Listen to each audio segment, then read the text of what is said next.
So throughout the PowerPoint, we've gone through a lot of do's and don'ts. I'm just going to kind of break them down real quick for everyone. Just some main important ones that we need to keep in mind while speaking to someone from a different culture.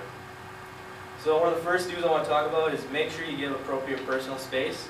In a lot of different cultures, it's considered very rude and inappropriate to be up in somebody's personal space.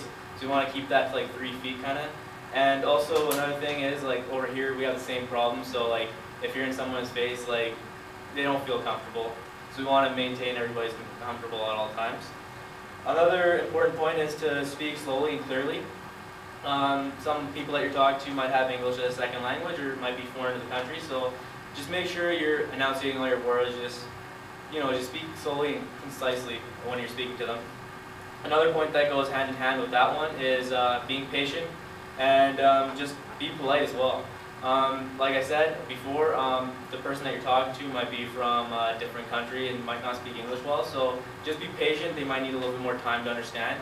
And maintaining politeness throughout is just another plus. Makes you come off as a nicer person as well and more comfortable to be around.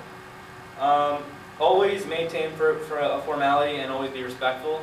In some cultures that goes hand in hand in business, so you have to be, like in Japan, you have to have respect and formality kind of in the same business meeting, because they kind of see more of that being related to each other. So we're going to move on to don'ts.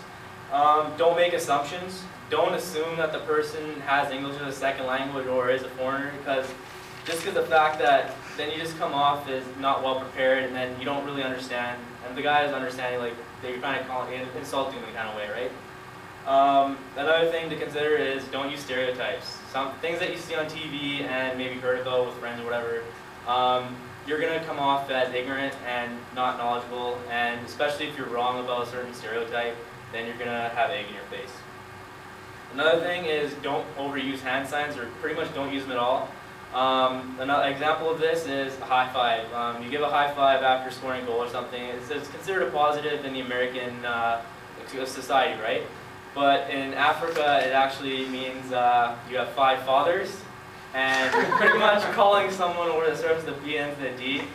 So you got to be aware of those. There's a bunch of them, like the AOK sign. A lot of different cultures find that very offensive.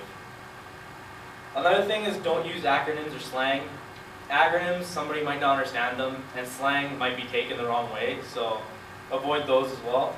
Another thing important is don't bow unless you're bowed to. Don't assume you know how to bow, because there's probably a different way that other people do it than you do.